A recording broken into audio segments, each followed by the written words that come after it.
Terpuji nama Tuhan Yesus. Salam, selamat pagi. Kita berjumpa di dalam ibadah raya minggu terakhir di bulan Februari. Doa saya adalah semua kita diberkati, semua kita dalam perlindungan Tuhan. Bahkan saudara sehat senantiasa, walaupun di luar sana kita lihat bahwa perkembangan COVID-19 makin merajalela, makin meningkat, tetapi orang-orang yang berlindung pada Tuhan seperti Mazmur 91 berkata, dia aman dalam perlindungan Tuhan. Yang setuju dengan saya katakan amin. Oke, pagi hari ini siapkan hati saudara, kita akan sama-sama belajar firman Tuhan. Kita akan sama-sama isi hati kita dengan kebenaran. Kita mau supaya hidup kita ini benar-benar menjadi bahagian yang menjadi fokus Tuhan, untuk dia datang dan tinggal di dalam saudara, berdiam di dalam kita, kemudian dia menjadikan segala sesuatu menjadi baik adanya. Oleh karena itu mari siapkan hati saudara dan kita sama-sama berdoa. Bapa, kami mengucap syukur bahwa atas pertolongan Tuhan kami ada di minggu keempat ini. Di akhir Februari kami merasakan tangan Tuhan tidak pernah jauh daripada kami. Berkat-berkat Tuhan selalu melimpah atas kami. Bahkan tidak ada satupun dari rancangan Tuhan yang gagal dalam kami. Oleh karena itu kami datang kepadamu pagi ini memuji, menyembah Tuhan, meninggikan Engkau, beribadah kepadamu. Dan biarkan kami boleh mendapatkan rasa cukup, sebab firman-Mu berkata ibadah yang disertai rasa cukup besar manfaatnya. Kami percaya pagi hari ini Roh Kudus ada bersama dengan kami. Roh Kudus menjamah setiap jemaat di rumah-rumah, di keluarga-keluarga yang lagi mengikuti siaran ini. Aku berdoa dan melepaskan berkat atas setiap mereka. Aku percaya tangan Tuhan yang begitu dahsyat yang lagi memimpin dan menyertai setiap kami. Terima kasih pagi ini hati kami berkobar-kobar, jiwa kami menyala-nyala untuk meresponi firman-Mu pagi hari ini. Oleh karena itu sampaikan isi hati-Mu Tuhan. Hanya di dalam nama Tuhan Yesus kami berdoa dan kami mengucap syukur kepada Bapa di sorga. Haleluya, haleluya. Semua yang percaya katakan amin. Sekali lagi shalom Bapak Ibu yang dikasihi oleh Tuhan Yesus Kristus. Bagaimana kabar saudara? Saya berharap saudara sehat terus. Saya berharap saudara diberkati terus. Sebab Alkitab berkata bahwa orang yang menanti-nantikan Tuhan dibaharui kekuatannya. Mudah-mudahan dan saya percaya saudara dapat kekuatan baru untuk terus berjalan bersama dengan Tuhan. Siapkan hati saudara untuk masuk di bulan yang baru. Di bulan Maret ini menjadi bulan yang penuh gairah, sebab Tuhan telah menetapkan langkah orang-orang yang hidupnya berkenan kepada Tuhan. Itu saudara dan saya. Oke, pagi hari ini kita akan bicara tentang hidup saleh atau hidup di dalam kekudusan. Secara kehidupan setiap hari kita temukan bahwa ada banyak orang berkata begini, mana mungkin Pak, kita hidup di dunia yang sekarang ini terus kita menjadi saleh. Kita tidak seperti Nuh, kita tidak seperti nabi-nabi di dalam Alkitab yang bisa hidup benar, hidup saleh di zamannya. Pernyataan itu sangat mengusik hati kita sebagai hamba Tuhan. Kenapa? Sebab Alkitab berkata Roh Kudus akan memampukan saudara, Roh Kudus akan menolong saudara, Roh Kudus akan memberikan kepada kita kekuatan untuk kita hidup di tengah-tengah kondisi yang sangat-sangat tidak memungkinkan untuk hidup benar dan hidup kudus, hidup saleh di hadapan Tuhan. Yang setuju katakan amin. Yang siap untuk hidup kudus, hidup saleh, hidup benar di hadapan Tuhan katakan amin. Haleluya. Nah, kata kesalehan itu secara etimologis dari bahasa Ibrani tentunya artinya tamam, yang artinya menjadi lengkap, selesai, tanpa celah, semuanya atau seluruhnya atau menyeluruh. Itu artinya kesalehan. Nah, kata ini muncul dalam Alkitab itu 64 kali. Dalam bahasa Aram, dalam bahasa Syria, dan juga dalam bahasa Arab tentunya. Ada 64 kali kata kesalehan ini muncul. Nah, kesalehan itu adalah, saya mau bilang begini, kualitas yang utuh, tidak kurang apapun, tidak bercela apapun, seperti yang dikatakan di dalam Imamat pasal 23 ayat 15. Jadi kesalehan itu adalah sebuah kualitas yang utuh, tidak kurang, tidak bercelah apa-apa. Terdapat pengertian secara etimologisnya kata kesalehan. Karena hari ini kita akan bicara tentang hidup saleh. Kesalehan juga mempunyai sinonim atau kesamaan dengan kata kudus. Kalau kita perhatikan kata kudus, maka etimologi dari bahasa Ibrani itu yaitu kados. Kados yang berarti terpisah atau terpotong dari. Ini digunakan terhadap keadaan terlepasnya seseorang atau sesuatu benda, supaya Tuhan dapat memakainya. Dan dengan demikian terhadap keadaan orang atau objek yang dilepas tersebut menjadi bahagian yang dimiliki oleh Tuhan. Jadi kita lihat kata kesalehan itu sinonimnya adalah kata kudus, yang dari bahasa Ibrani juga artinya kados, yang punya pengertian artinya dipisahkan atau terpisah, dipotong dari. Dan ini digunakan terhadap keadaan terlepasnya seseorang atau sesuatu benda, supaya dia dipakai untuk orang tertentu, untuk mereka yang punya level di atas. Nah, kalau kita disebut umat yang kudus, umat yang dipisahkan, umat yang dikhususkan, umat yang dipotong dari keadaan dunia ini untuk dipakai oleh Tuhan. Berapa banyak saudara mau saleh, mau kudus di hadapan Tuhan? Tepuk tangan bagi Allah kita. Arti pertama dari kata kesalehan atau kudus ini menekankan tentang posisi, status atau nisbah, dalam mana kata itu diterjemahkan sebagai tadi saya bilang dipotong dari atau terpotong, dipisahkan, disendirikan untuk penggunaan yang khusus, diserahkan untuk atau disucikan. Bahkan dikatakan dianggap keramat atau suci. Dan ini lawan daripada cemar atau sekuler. Nah, pagi ini perhatikan baik-baik, itu arti pertama dari saleh, suci ataupun kudus. Arti yang kedua adalah mungkin ini lebih menekankan penggunaannya berkaitan dengan keadaan atau proses yang dalam perjanjian baru mengarah ke pemikiran tentang perubahan batin yang terjadi berangsur-angsur, yang menghasilkan kemurnian, kemudian kebenaran moral, dan pemikiran-pemikiran suci yang menyatakan diri dalam perbuatan-perbuatan lahiriah yang baik menurut kehendak Tuhan. Jadi perhatikan bahwa dua hal ini yang kita bisa lihat daripada pengertian kesalehan atau kudus tadi. Jadi kesalehan secara etimologis berarti gini, saya memberi kesimpulan: sempurna, komplit, selesai. Orang yang saleh adalah orang yang mempunyai kualitas utuh atau tanpa celah di hadapan Allah. Amin, saudara. Orang yang saleh juga adalah orang yang kudus di hadapan Allah. Mereka itu terpisah dari kejahatan dunia ini dan dikhususkan untuk Allah. Sekali lagi saya bilang ya begini, kesalehan atau kados, kekudusan, tamam tadi itu secara etimologis berarti sempurna, komplit, selesai. Orang yang saleh itu adalah orang yang mempunyai kualitas utuh tanpa celah di hadapan Allah. Orang yang saleh itu juga adalah orang yang kudus di hadapan Allah. Mereka dipisahkan dari kejahatan dunia ini dan dikhususkan hanya bagi Tuhan. Kalau kita menyebutkan diri kita orang kudus, berarti engkau siap untuk dipisahkan dan dikhususkan bagi Tuhan. Karena itu Alkitab banyak menulis, mencatat, ada banyak nabi dan ada banyak orang-orang yang dipilih oleh Tuhan untuk tujuannya. Cuman satu, karena Tuhan temukan ada satu alasan, yaitu mereka hidup dalam kesalehan. Mereka hidup di dalam kekudusan.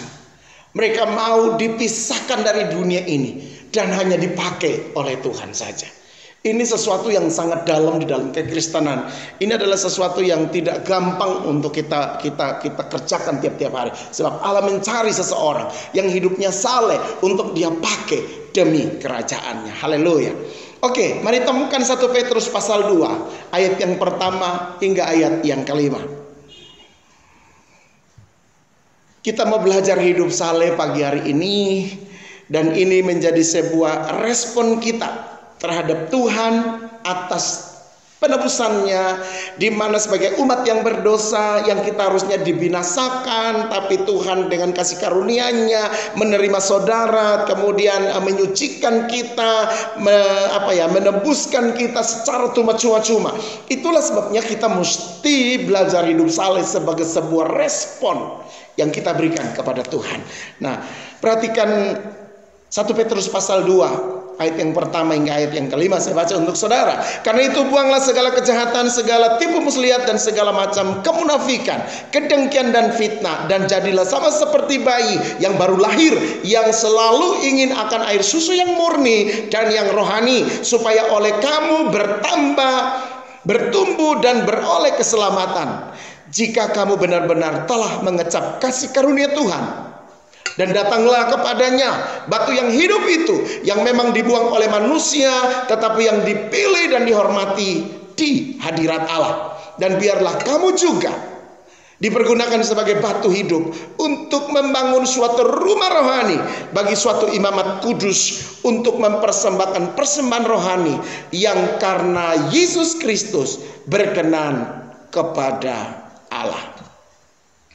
Bapak Ibu warga kerajaan yang saya cintai, kalau kita perhatikan dari 1 Petrus pasal 2 ayat yang pertama hingga ayat yang kelima, ini merupakan sebuah tindakan yang radikal dari seseorang. Di dalam ayat yang pertama tadi dia ada kata buanglah. Apa yang mesti dibuang, saudara? Kejahatan, segala tipu muslihat, segala macam kemunafikan, kedengkian dan fitnah. Buang itu semua. Jadi cara untuk memisahkan diri dari dunia dan dikhususkan bagi Tuhan adalah rela membuang segala sesuatu yang merupakan kejahatan dunia ini. Tipu muslihat dunia ini, segala macam kemunafikan di dunia ini, bahkan kedengkian dan fitnah. Buang, katakan buang, saudara. Buang dan jangan mau digunakan. Kemudian berikut dia katakan, jadilah sama seperti bayi. Ini nanti kita akan kupas satu persatu tentunya. Jadilah sama seperti bayi yang baru lahir, yang selalu ingin akan susu yang murni dan yang rohani, supaya kata Alkitab, olehnya kamu bertumbuh, olehnya kamu beroleh keselamatan. Wow, luar biasa. Ini yang mesti kita lakukan. Buang semua keduniawian kita dan menjadi seperti bayi yang baru lahir, yang selalu ingin susu yang murni. Alkitab bilang, hanya itu yang bikin kita bertumbuh dan beroleh keselamatan. Bapak Ibu kekasih Tuhan sekalian, perhatikan baik-baik dari ayat-ayat ini. Tadi saya sudah menjelaskan secara etimologis pengertian daripada kata kesalehan itu sendiri. Kemudian disinonimkan dengan kata kudus, yang berarti kados, yang berarti dipisahkan, yang berarti dikhususkan, hidup dalam kebenaran moral, dalam kemurnian, dalam pikiran-pikiran yang suci, sehingga perbuatan-perbuatan yang lahirnya itu menunjukkan kepada kita bahwa kita taat kepada Tuhan. Sehingga sekali lagi saya tadi bilang bahwa secara etimologis kata kesalehan atau kekudusan itu berarti sempurna, komplit atau selesai. Pastikan itu menjadi bagian yang saudara dan saya punya hari-hari ini. Haleluya. Kekasih Tuhan, bicara tentang hidup saleh, maka ini tentu kita sementara mengambil contoh dari Alkitab. Kita mengambil beberapa sampel dari Alkitab yang bisa kita pakai untuk menjadi kehidupan yang benar di mata Tuhan. Kalau saudara perhatikan Nuh misalnya, kita temukan Nuh adalah seorang yang hidup benar, takut akan Tuhan, dan hidup benar saleh di zamannya. Kemudian kita lihat lagi, ada begitu banyak nabi-nabi Tuhan yang Alkitab menerangkan kepada mereka, mereka hidup di dalam kesalehan dengan menjaga, mempertahankan. Di lingkungannya itu mungkin penuh dengan tipu daya, penuh dengan kefasikan, penuh dengan macam-macam kedurhakaan. Tapi nabi-nabi itu tetap mengatakan dalam hidup mereka bahwa mereka mau dipisahkan dari keadaan seperti itu untuk supaya Tuhan pakai. Dan Tuhan menyerukan seruan-seruan yang radikal untuk dunia ini lewat mulut para nabi. Kenapa tadi saya bilang satu alasan Tuhan temukan mereka ada di dalam kesalehan. Pastikan pagi ini, kalau mau Tuhan pilih kamu, jika mau Tuhan pakai kita, pastikan kesalehan itu menjadi prioritas utama di dalam saudara dan dalam saya. Alkitab bilang bahwa jangan menjadi serupa dengan dunia ini, tapi berubahlah. Kitab Roma berkata jangan menjadi serupa dengan dunia ini. Setuju, katakan amin. Tapi berubahlah oleh pembaharuan budimu, supaya kamu dapat mengerti kehendak Tuhan, mana yang benar, mana yang layak untuk dikerjakan bagi Tuhan. Pagi hari ini saudara, hal apa saja yang kita harus lakukan untuk membangun kehidupan yang saleh? Kita mau belajar dari semua nabi-nabi. Tentu mereka tidak duduk diam-diam bertapa di dalam gua terus jadi saleh. Mereka hidup bergaul, mereka hidup ada di komunitas, mereka hidup ada di dunia ini. Mereka tidak melayang-layang saudara, tapi mereka ada dengan hidup di zamannya. Mungkin zaman itu adalah zaman yang penuh dengan kekacauan. Disitulah mereka taruh kakinya. Tapi satu hal yang hebat yang saya temukan dari setiap nabi-nabi adalah mereka berani memisahkan diri. Mereka keluar dari keadaan itu. Atau dalam bahasa Alkitab di dalam 1 Petrus tadi, mereka buang itu semua. Buang artinya meninggalkan, buang artinya tidak menggunakannya, buang artinya benar-benar bikin sebuah perbedaan hidup antara orang yang tidak takut Tuhan dengan orang yang sungguh-sungguh mengasihi Tuhan. Ini mesti penting ada dalam hidup saudara dan saya. Bagaimana kita bisa memisahkan diri kita di dalam semua yang terjadi. Bahkan Rasul Paulus mengajarkan kepada Timotius, dia bilang kamu harus jadi teladan di tengah-tengah orang percaya, bukan orang berdosa loh saudara. Jadi teladan di antara orang percaya, di dalam perkataan, di dalam tingkah laku, di dalam kekudusan dan semuanya. Paulus mengajarkan kepada Timotius, dia tidak suruh Timotius hidup di alam yang lain, tidak. Hidup di dunia yang lain, tidak. Tapi dia suruh untuk Timotius hidup dan menjadi teladan. Kalau kita temukan kata keteladanan atau teladan, berarti ini sebuah nilai kualitas dari seorang Timotius yang harus ditunjukkan di tengah-tengah dunia yang rusak ini. Oleh karena itu pagi hari ini pastikan saudara, kita mau belajar ada beberapa hal yang harus kita lakukan untuk membangun hidup kita masing-masing, supaya kita tetap saleh dan kita berkenan kepada Tuhan, supaya Tuhan datang dan dia punya satu alasan untuk menolong saudara, dia punya satu alasan untuk menjangkau saudara, dia punya satu alasan untuk mengcover hidup saudara, karena ditemukan saudara dan saya hidup di dalam kesalehan. Nah, hal apa saja yang harus kita lakukan untuk membangun hidup yang saleh? Yang pertama adalah perhatikan di dalam 1 Petrus pasal yang kedua ayat yang pertama. Saya ulangi terus biar ini masuk di pikiran kita sampai ke dalam roh kita, dan itu menjadi sesuatu yang di dalam tindakan saudara. Nah, karena itu buanglah segala kejahatan, segala tipu muslihat dan segala macam kemunafikan, kedengkian dan fitnah. 1 Petrus ayat 2 pasal 2 ayat yang pertama. Saudara, kita harus senantiasa menjaga hidup kita agar tetap kudus dan berkenan kepada Tuhan. Sekali lagi, kita harus senantiasa menjaga hidup kita agar tetap kudus dan berkenan kepada Tuhan. Nah, untuk supaya hidup kita tetap kudus dan berkenan kepada Tuhan, maka langkah yang pertama itu adalah hidup kita harus takut akan Tuhan. Banyak saudara yang pagi ini takut akan Tuhan, lambaikan tangan. Wow, haleluya, saya percaya ketika kita takut akan Tuhan, kita akan menjaga langkah kita. Amin. Ketika kita takut akan Tuhan di tempat yang tersembunyi, yang hanya saudara seorang saja di situ pun, engkau tahu bahwa ada Tuhan yang melihat kita, sehingga kita tidak akan melakukan hal-hal yang sia-sia. Setuju, katakan amin. Kita tidak akan melakukan hal-hal yang bodoh, kita tidak akan melakukan hal-hal yang tidak memuliakan Tuhan. Kenapa? Karena kita menjaga hidup kita agar tetap kudus atau tetap saleh dan berkenan kepada Tuhan. Maka poin yang pertama yang harus kita lakukan Bangun rasa takut akan Tuhan yang penuh di dalam hidup saudara. 1 Petrus pasal 2 tadi berkata bahwa buang segala kejahatan, segala tipu muslihat, segala macam kemunafikan, kedengkian dan fitnah. Kenapa mesti buang? Cuma satu alasan, kita buang karena kita mau Tuhan tinggal di sini. Karena hidup kita adalah bait Roh Kudus. Setuju, katakan amin. 1 Korintus 3:16 berkata, tubuhmu adalah bait Roh Kudus di mana Allah tinggal.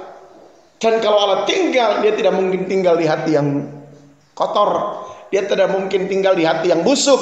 Dia tidak mungkin tinggal di hati yang penuh dengan kekacauan. Tapi dia cari hati yang berkenan, hati yang dijaga. Oleh karena itu 1 Petrus bilang, buang semua kejahatan. Biarkan hatimu siap untuk Tuhan tinggal. 1 Korintus 3:16 berkata bahwa tubuhmu adalah bait Roh Kudus di mana Allah tinggal, saudara. Di mana Allah mau diam di dalam diri saudara, di mana Allah mau jadikan hidupmu hidup yang di mana Dia ada dan Dia tetap bersama dengan kita. Tapi banyak orang mau supaya hidupnya itu diberkati, tapi dia tidak siap untuk mau hidup saleh, saudara. Ada banyak orang yang mau untuk hidupnya disertai Tuhan, tapi dia tidak mau hidup dalam kesalehan, dia tidak mau hidup dalam kekudusan, dia hidup sembarangan, hidupnya morat-marit, tidak diberkati sama Tuhan. Kemudian dia menyalahkan Tuhan. Hari ini perhatikan baik-baik. Alkitab bilang 1 Petrus 2 ayat yang pertama, katakan buang semua yang berbau kemunafikan duniawi ini, dan jadi seperti bayi yang baru lahir. Sebab hidup kita adalah hidup yang mau menjadi tempat di mana Allah tinggal. Oleh karena itu hidup takut akan Tuhan itu mesti dibangun dalam hidup kita tiap-tiap hari. Hidup kita mesti dibangun senantiasa di dalam takut akan Tuhan. Alkitab bilang takut akan Tuhan itu adalah membuang semua kejahatan. Takut akan Tuhan artinya kita mencintai kebenaran. Takut akan Tuhan artinya kita tidak mau menjadi serupa seperti dunia ini. Setuju, katakan amin. Oleh karena itu perhatikan baik-baik kekasih Tuhan sekalian, bahwa ketika kita hidup takut akan Tuhan, percayalah, bila kita berusaha hidup menyenangkan hati Tuhan, saya tahu maka damai sejahtera Tuhan, sukacita surgawi itu akan turun di dalam kehidupan saudara dan dalam kehidupan saya. Setuju, tepuk tangan bagi Allah kita. Kalau kita percaya bahwa kita sanggup untuk hidup benar di mata Tuhan, hidup takut akan Tuhan. Dengar saudara, Allah tidak akan pernah menahan kebaikannya bagi engkau yang takut akan Tuhan. Allah tidak pernah menutup pintu langitnya untuk tidak mencurahkan berkat bagi saudara. Bahkan setiap saat Dia temukan engkau yang hidup takut akan Tuhan, karena engkau bisa melihat Allah. Engkau bisa menyaksikan kebesaran Tuhan yang luar biasa. Oleh karena itu poin yang pertama, kamu mesti hidup takut akan Tuhan. Yang mau hidup takut akan Tuhan, beri tepuk tangan bagi Allah kita. Oh, Allah kita luar biasa. Dia mau supaya takut akan Tuhan itu menjadi gaya hidup kita tiap-tiap hari. Kenapa poin yang pertama ini saya menekankan tentang hidup takut akan Tuhan? Sebab dengan kita hidup takut akan Tuhan, orang akan menjaga langkahnya supaya selalu berkenan kepada Tuhan. Amin. Orang akan selalu menjaga bicaranya supaya apa yang dia bicarakan itu memuliakan Tuhan. Apa yang dia bicarakan itu mendatangkan kekuatan bagi orang, seperti obat yang menyembuhkan, bukan malah mematikan, saudara. Kalau kita takut akan Tuhan, maka segala apa yang kita lakukan, kita tahu persis bahwa ada Tuhan yang meneliti kita, ada Tuhan yang menelisik kita, dan Dia temukan di situ ada saudara dan saya yang takut akan Tuhan. Alkitab selalu berbicara tentang Tuhan mencari mereka yang takut akan Tuhan dan melakukan perintah-perintahnya. Maka Tuhan datang dan mempercayakan visinya, mempercayakan pekerjaannya, mempercayakan proyeknya kepada orang-orang yang takut akan Tuhan. Oleh karena itu saya mau bilang kepada seluruh jemaat pagi hari ini, jangan bermain-main. Engkau mesti bangun takut akan Tuhan dalam hidup ini. Kalau kita bangun takut akan Tuhan, maka dari takut akan Tuhan itu akan membawa saudara pada hidup kudus atau hidup saleh. Ketika kita hidup saleh, kita hidup benar, maka engkau punya telinga yang bisa mendengar Tuhan bicara. Engkau bisa menginterpretasi apa yang menjadi kehendak Tuhan di dalam langkah kita setiap hari. Nah, orang yang takut akan Tuhan, pasti dia akan menjadikan hidupnya itu saleh. Nah, orang yang hidup saleh, dia akan begitu dekat untuk bisa mendengar apa yang Tuhan bicara. Dia akan mendengar memahami bagaimana caranya untuk menginterpretasikan semua perintah Tuhan itu di dalam langkah-langkah setiap hari. Oleh karena itu, hidup takut akan Tuhan itu penting untuk kita bangun, supaya kita menjadi saleh dan kudus. Kita benar-benar menjadi sesuatu yang dipisahkan untuk dipakai bagi hormat dan kemuliaan nama Tuhan. Jika itu saudara, beri tepuk tangan bagi Allah kita. Haleluya, haleluya. Poin yang kedua, apa yang mesti kita lakukan supaya kita tetap hidup berkenan kepada Tuhan, atau kita hidup dalam kesalehan, membangun hidup yang saleh di hadapan Tuhan. Yang kedua adalah pastikan engkau dan saya hidup bergantung kepada Tuhan atau bergantung akan Tuhan. Kita bisa berkata, aku tak dapat jalan sendiri Tuhan. Tuhan tolong sertai saya. Mungkin engkau bisa katakan itu dalam hatimu sebagai sebuah sikap kebergantungan kita kepada Tuhan. Coba perhatikan ayat 2 dari bacaan kita tadi. 1 Petrus 2 ayat yang kedua. Sikap kebergantungan kita itu digambarkan seperti seorang bayi. Baca bersama-sama ayat ini. Dan jadilah sama seperti bayi yang baru lahir, yang selalu ingin akan air susu yang murni, yang rohani, supaya olehnya kamu bertumbuh dan memperoleh keselamatan. Jadi sama seperti bayi, saudara, yang baru lahir, yang selalu ingin akan air susu yang murni. Tidak ada bayi yang tidak membutuhkan air susu ibunya, atau di sini dibilang air susu yang murni, yang rohani. Karena kita lagi bicara tentang manusia batinia, manusia rohani, maka yang murni atau yang rohani dan yang rohani. Nah, oleh karena itu, kalau kita lihat bahasa daripada Paulus kepada jemaat, ini dikatakan bahwa seperti bayi, menunjukkan sebuah kebergantungan bayi itu kepada ibunya. Seperti itulah kebergantungan kita kepada Tuhan. Karena kita bergantung pada Tuhan. Dengar baik saudara, yang Tuhan kasih kepada saudara itu adalah sesuatu yang murni. Setuju, katakan amin. Sesuatu yang Tuhan berikan kepada kita itu sesuatu yang sempurna. Sesuatu yang Tuhan kasih kepada kita itu adalah nutrisi yang akan membuat kita mengalami grow up, membuat kita mengalami pertumbuhan, membuat kita menjadi kuat, membuat kita bisa beraktivitas, kita bisa melangkah dengan lebih lagi, karena yang kita dapat asupan di dalam hidup kita tiap-tiap hari itu yang murni, yang datang dari Tuhan. Oleh karena itu, hanya orang yang bodoh saja yang tidak mau menerima sesuatu yang murni yang daripada Tuhan. Hanya orang yang tidak memiliki hati nurani saja yang menolak akan kebenaran, akan sesuatu yang merupakan bagian yang terbaik yang Tuhan sediakan bagi hidup ini. Sebab kita bilang, bagi seorang bayi ibunya pasti menyediakan air susu yang murni. Bagi saudara dan saya yang adalah pribadi yang ingin hidup bergantung dengan Tuhan sepenuhnya, dengar baik, Tuhan akan memberikan yang murni kepada saudara. Katakan, aku terima yang murni dari Tuhan. Katakan, aku terima yang sempurna dari Tuhan. Katakan, aku terima yang utuh dari Tuhan. Itulah cara Tuhan untuk memberkati saudara dan saya. Oleh karena itu pagi hari ini dengar baik, supaya kita bisa hidup dan berkenan dan jadi saleh dan kudus di hadapan Tuhan, maka kamu mesti bergantung sama Tuhan. Karena apa yang kamu makan, apa yang kamu nikmati, apa yang kamu terima tiap-tiap hari, itu yang akan masuk di dalam pemikiran, itu akan masuk di dalam spiritmu, di dalam rohmu, itu yang akan menjadi sesuatu yang melangkahkan, yang mendorong langkah kakimu. Kalau tiap hari kita terima hal-hal yang negatif, tiap hari kita cuma mendengar hal-hal yang tidak benar, yang meracuni kita, saudara perhatikan baik-baik, itu tidak murni. Yang murni itu adalah firman Tuhan. Yang murni itu adalah semua yang datang dari Tuhan. Oleh karena itu, tutup telingamu untuk semua yang tidak benar, dan buka telingamu untuk yang murni, yang datang daripada Tuhan. Sebab kalau seorang bayi,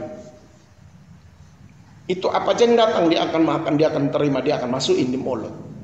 Tapi bagi saudara dan saya, Tuhan kasih perlindungan, Tuhan kasih kemampuan untuk engkau menutup telingamu, menutup matamu untuk hal-hal yang sia-sia dan jahat. Dan engkau buka matamu, buka telingamu untuk terima semua yang murni yang datang dari Tuhan. Oleh karena itu, ini yang saya bilang, poin yang kedua, bahwa kalau kita mau hidup jadi saleh di hadapan Tuhan, bangun ketergantunganmu kepada Tuhan. Bangun ketergantunganmu kepada firman. Bangun ketergantunganmu kepada apa perkataan Tuhan. Jangan membangun hidupmu bergantung kepada apa kata temanmu, apa kata orang pintar di sana, apa kata orang-orang yang ada di sekelilingmu yang selalu berbicara bukan firman. Engkau mesti bergantung kepada Tuhan yang selalu berbicara kepada kita dengan firman-Nya yang murni.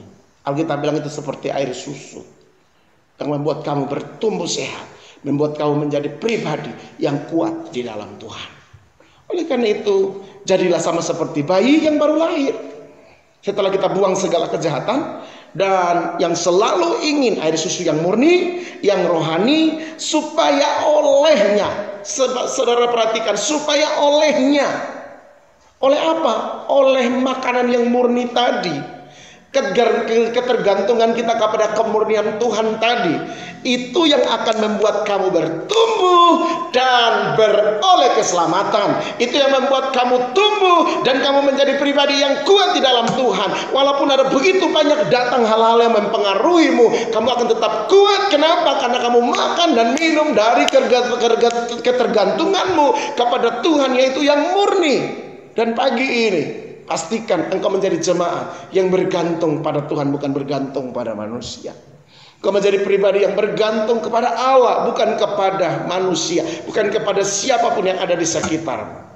Jika engkau bergantung kepada Tuhan, Tuhan tahu bagaimana caranya memelihara kamu. Tuhan tahu bagaimana cara bikin kamu bertumbuh. Tuhan tahu bagaimana caranya untuk bikin kamu tercukupkan dalam semuanya. Sebab Dia Allah, Allah yang bertanggung jawab atas saudara, atas saya. Dia Allah, Allah yang memproteksi dan memberikan yang terbaik bagi saudara dan saya. Yang percaya bahwa ketika kita bergantung pada Tuhan, Tuhan sediakan semuanya. Tepuk tangan bagi Allah kita. Haleluya. Di bagian ini saya mau bilang begini. Ketergantungan itu sampai kadang harus membuat kamu sakau. Sampai membuat kamu berupaya mencari, melakukan banyak hal, bertindak dengan agresif supaya kita dapat yang murni itu. Sebab semua orang mengejar kemurnian itu. Jangan sampai saudara terlambat mendapat yang bagian yang Tuhan sediakan. Bukti ketergantungan kita adalah kamu mencari Tuhan. Bukti ketergantungan kita adalah kita mau hidup di dalam kesalehan. Sebab tanpa kesalehan gak mungkin kamu menjamah Tuhan. Tanpa kekudusan tidak mungkin kamu mendekat kepada Tuhan. Contoh keseharian, ketika kita melakukan sebuah kesalahan, kemudian orang dekatmu berkata, ayo mari kita berdoa. Kira-kira apa yang ada di hati? Tentu untuk merasa tertuduh. Doa lagi, saya baru saja bikin kesalahan. Dan lain sebagainya. Ada banyak orang yang tidak bisa menjaga hidup, standar hidupnya dalam kesalehan atau kekudusan. Sehingga membuang banyak waktu, membuang banyak kesempatan untuk mendekat kepada Allah sebagai sumber kemurnian tadi. Kenapa? Hanya kepada orang yang saleh, orang yang kudus, yang berani datang mendekat ke gunung Tuhan. Mazmur kan bilang begitu. Hanya orang yang kudus, yang saleh, yang berani datang ke gunung Tuhan. Kalau kita dalam kecemaran, dalam keberdosaan, dalam kejatuhan, mana mungkin kita mau datang kepada Tuhan? Contoh Taman Eden sangat jelas. Ketika Adam dan Hawa tahu mereka telanjang, apa yang mereka lakukan, saudara? Mereka bersembunyi, menjauhkan diri dari Tuhan. Oleh karena itu, ketika kita menyatakan kebergantungan kita kepada Tuhan, Kamu sementara berkata bahwa saya mau hidup saleh, saya mau hidup benar, saya mau hidup kudus, saya mau dipisahkan supaya Tuhan temukan saya dan Dia pakai saya sesuai dengan apa yang Tuhan mau.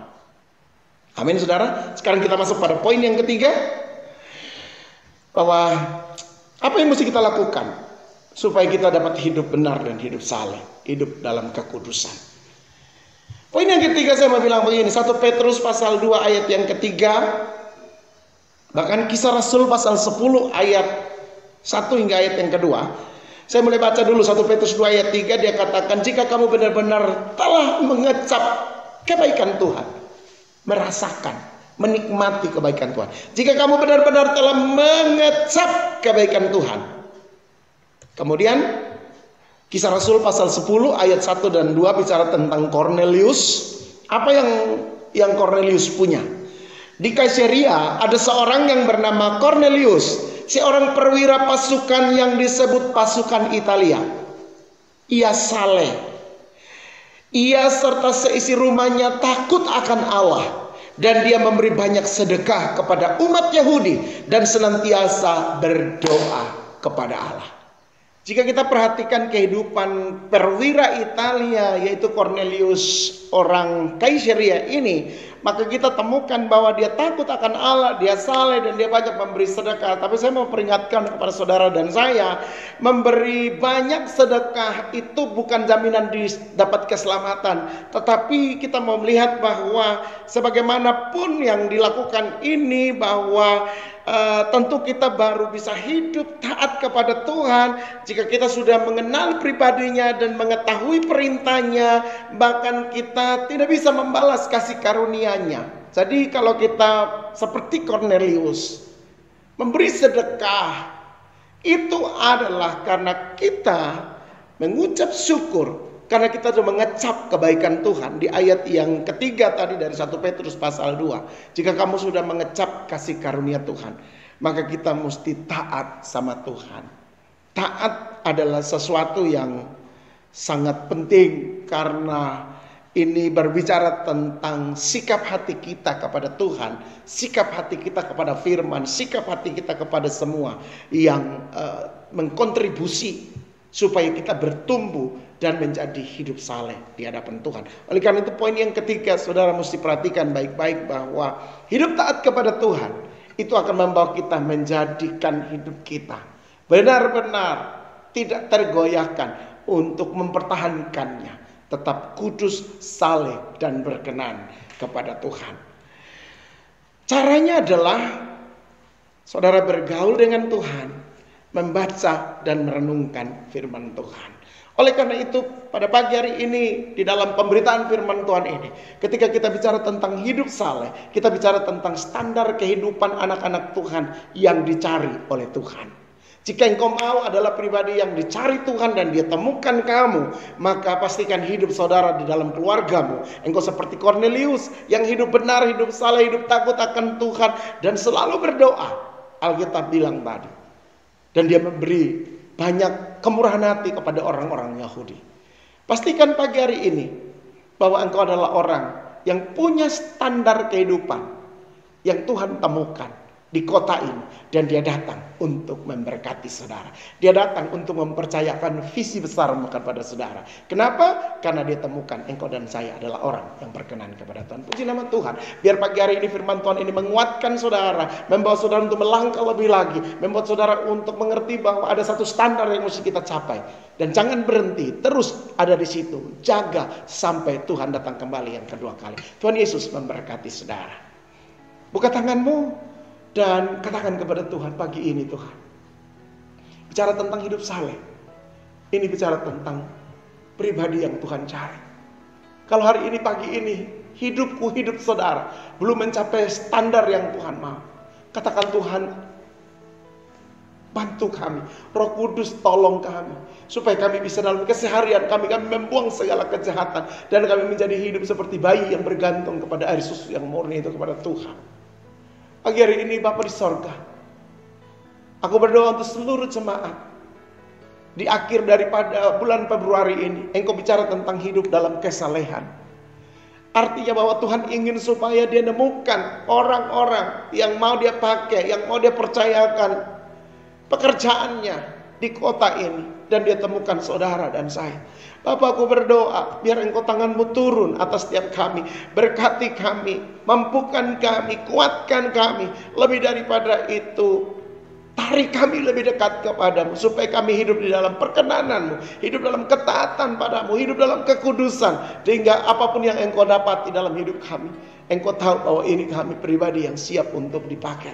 Bapak, terima kasih, berkati seluruh umat-Mu. Aku berdoa untuk semua orang yang pagi hari ini lagi dalam kondisi yang tidak kuat mungkin, dalam bergumulan, dalam keadaan situasi yang tidak kondusif, sehingga mereka lagi terlunta-lunta, mereka lagi membutuhkan pertolongan Tuhan. Aku berdoa di dalam nama Tuhan Yesus, semua yang berbeban berat, semua yang letih, semua yang lesu, semua yang dalam tekanan hidup ini, dalam nama Yesus mengalami kelegaan dan kelepasan. Umat Tuhan siap hati mereka untuk masuk di bulan yang ketiga dengan hati yang penuh berkobar-kobar, karena Tuhan berjanji menyertai kami sampai kesudahan alam. Diberkatilah umat-Mu dalam segala yang mereka percayakan, diurapi mereka. Roh Kudus bantu setiap kami, Roh Kudus tolong kami supaya kami bisa mencapai standar yang diinginkan oleh kerajaan Allah di pagi hari ini. Bapak, terima kasih. Roh Kudus, terima kasih. Kami berdoa untuk kota kami, Kota Ruteng. Tuhan memberkati. Lepaskan berkat untuk kota-kota di mana kami melayani, baik itu di Ruteng, di Labuan Bajo, di Bajawa.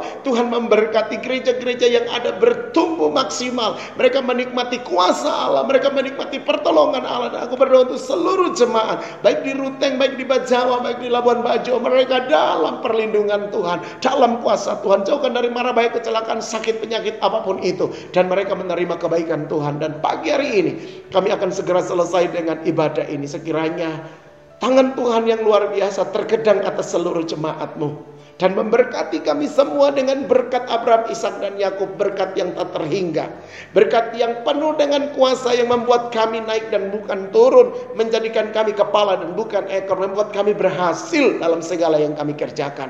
Dan biar pagi hari ini umat Tuhan pulanglah dengan berkat ini, yaitu anugerah, kasih, dan sayang berasal dari Bapa di sorga, dengan penyertaan oleh kuat kuasa Yesus Kristus Tuhan, bahkan persekutuan di dalam Roh Kudus. Tinggal tetap menyertai dan menolong saudara dan saya mulai pagi hari ini sampai selama-lamanya, hingga hari Maranatha Tuhan Yesus datang di awan-awan untuk menjemput engkau dan saya para salehnya. Berkat terbaik ini terimalah bersama-sama hanya di dalam nama Bapa, Putra, dan Roh Kudus, di dalam nama Tuhan Yesus Kristus. Yang percaya dan diberkati Tuhan, sama-sama kita katakan amin. Tuhan Yesus memberkati.